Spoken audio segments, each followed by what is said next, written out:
Hey everybody, welcome back to Video Game Esoteric series on the MiSTer FPGA DE10 Nano project, more specifically the now forked and completely independent of the Sega Saturn core, the Sega Titan Video Core. I went over the entire setup guide. If you need that, I will leave a link in the description below, but you wanted to see more games tested on the current core, so that's exactly what we're going to be doing today. Because honestly, even though some of these games were ported over to Sega Saturn, they're either more fun on STV in some instances, or they're just a different way to play, so we're going to be testing 4 more games to show you what's working. Before we get too far involved though, do me a huge favor, go down below, hit like and subscribe, and ring that notification bell. Definitely helps us out. And if you feel so inclined and want to support the channel, we have a Patreon link down below as well. But right off the top, we're going to start with the Virtual Fighter Remix, a game I talked about during the tutorial. And while it isn't the best Virtual Fighter on Saturn or STV, it is a really fun reimagining of the original. And honestly, having another fighting game on STV, definitely not something to complain about. Now, if I was going to point to what I would consider the best fighting game on the Sega Titan video board, I would say that would be Groove on Fight, but of course that's a 2D sprite-based game, so this is a completely different vibe, and the best part is it is 100% working today. And I know some people had some questions about 2-player support. It is in the core, and I will show an example of 2-player gameplay a little bit later on in the video. But it's great to see the overall performance of Sega Titan Video in the core, and it's really nice now that SRG 320 has forked them into their own actual core, because now you don't have to worry about how to load up the STV ROMs. You don't have to worry about having all that CD-ROM code in the FPGA doing nothing. Now there is more space to improve on STV, and who knows what that'll mean in the future. I'm not saying any sort of enhancements are coming, but at least now there would be the space. And I do love that Sarah just basically falls off the edge there as she tries to recover. Ringouts definitely can be a little bit cheesy in all of the Virtual Fighter games that allow for them. But again, watching this footage go by, understanding how the game plays, knowing the moveset and the inputs, this feels every bit as identical as playing my original Sega Titan Video arcade PCB with my multi-cart. And honestly, as I've said in previous videos, now that the STV core exists, once I can play pretty much every game out there, my STV is just going to end up on eBay because I'll have no reason to take it out of the closet again. And that is a testament to just how good the core is doing. But if you want to play Virtual Fighter Remix today, you can on the core. You can have a ton of fun. Got no issues with it whatsoever. Now moving over to a 2-player example with Die Hard Arcade, this is in my opinion the best game on the Sega Titan Video, but obviously we also have it on the Sega Saturn as well. The nice thing here though is that you can just credit feed the machine virtually. Of course, you're not putting real quarters in your MiSTer FPGA. I would advise against that, though I'm sure you could find somewhere for them to fit. And you can just play the game from start to finish without worrying about unlocking more credits in the mini game on the Saturn version. You can see here 2-player action works 100%. Big thanks to Andy D for grabbing the Die Hard capture he played with his kid, and that's always a fun thing, some father and son gaming, although there will be a little bit of family violence at the end when they have to fight each other for the ultimate victory. But Die Hard Arcade is just an absolute classic game, and if you didn't see many STV games in arcades back in the day in North America, it really wouldn't be that surprising, because a lot of the games didn't really hit. But there was a Die Hard arcade cabinet in pretty much every arcade back in the day, and absolutely it's just one of those classic Sega games. As far as 3D beat-em-ups are concerned of the era, I would say Die Hard Arcade is the absolute best, but you leave me a comment down below and you tell me what your favorite 3D beat-em-up of the 90s is. I'm sure I'll get a lot of fun answers as far as what you guys love. And as we move a little further in, again, this is another game you can just sit down and play from start to finish. It's not going to freeze, it's not going to glitch, everything just works. Once you get like 2-3 minutes into it, you would forget completely that you're playing a work-in-progress core based on the Sega Saturn that's actually an arcade board. You would just think you're sitting down playing real hardware, because that is how incredibly good it is. And the best part on 2-player mode as well is once we beat the final boss, you basically have that double dragon style showdown where you have to beat your partner the entire game and see who can come out on top, which is a fun way to end a 2D or 3D beat 'em up where you have more than one player at the same time. From all the control inputs to all of the latency to everything else in Die Hard Arcade, I have no idea that I'm not just playing on my board. But go ahead, listen to the soundtrack and see if Andy D or his kid can take the win.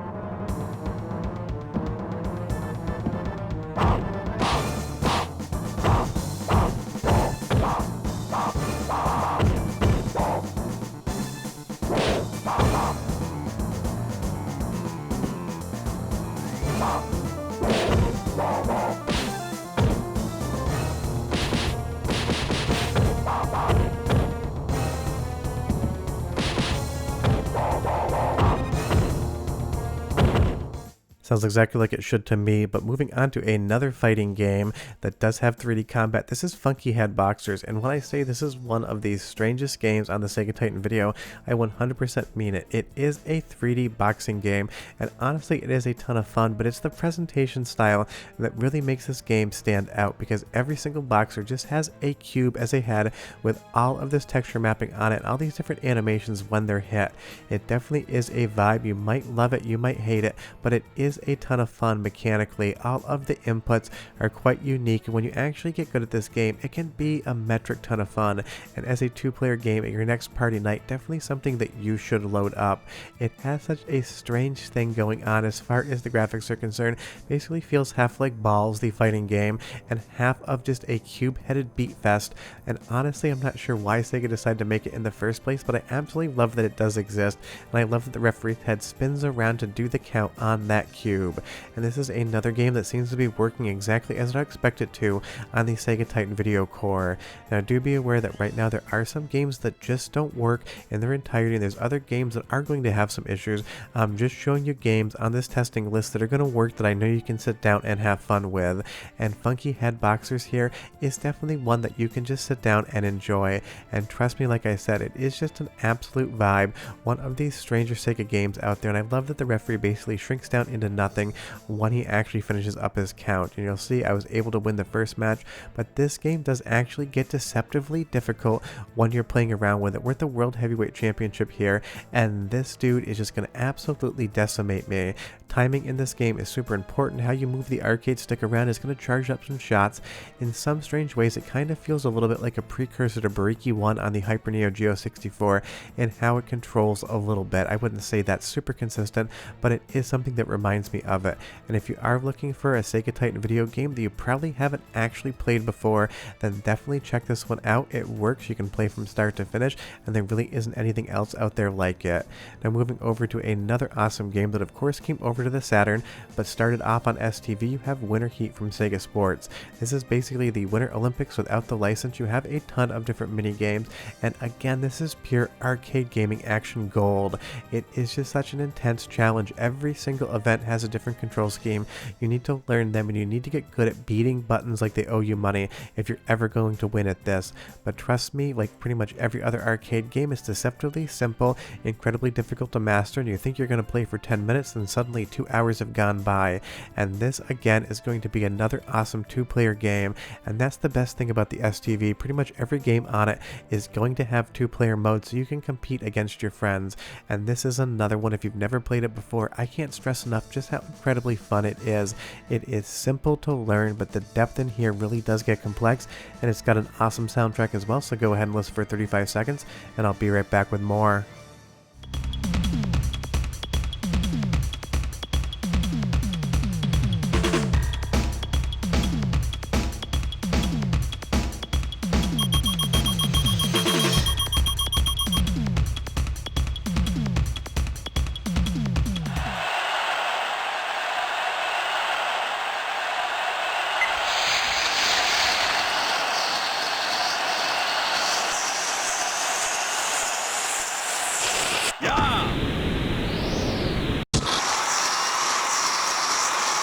Fun soundtrack and fun gameplay, and there's definitely a different event in here for everyone.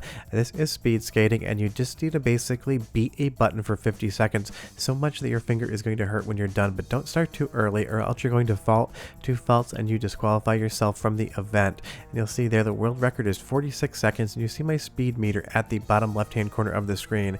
You just have to tap that button until you get your speed all the way to the top, and then continue to hit it at that same speed and rhythm to keep your speed up. You have the arcade stick where you can push up and down, and that's going to pick a lane. It's not just about who's fast, it's about who is the best in the lanes around the cores. And on the walls there, you're going to see the STV logo. This is the STV version, obviously, so there are changes in games. And as far as playing this is concerned, there was no issues whatsoever. I tried every single event.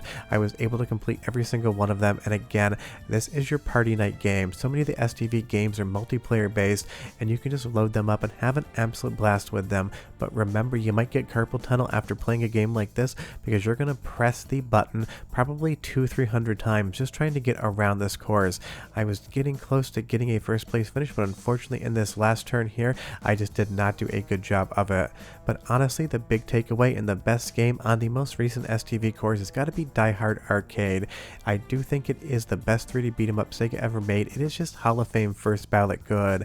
And from everything you see here, the polygons, the sprites, all of the heads-up display, all of the textures, all of the music, it just looks exactly like it should. And when you're playing the game, all of the control inputs are responsive and they work just like you would expect on MiSTer FPGA. And honestly, the best part is, if you did want to pick up a Die Hard arcade board, you should just use MiSTer now, because honestly, I can go from a complete power off state to playing Die Hard Arcade in 60 seconds. If I wanted to play this, I'd have to take out my arcade board and my super gun, wire it all up, and getting it into my CRT. That's probably a 10-15 minute job. 5 minutes because I forgot where one cable is, because I always do.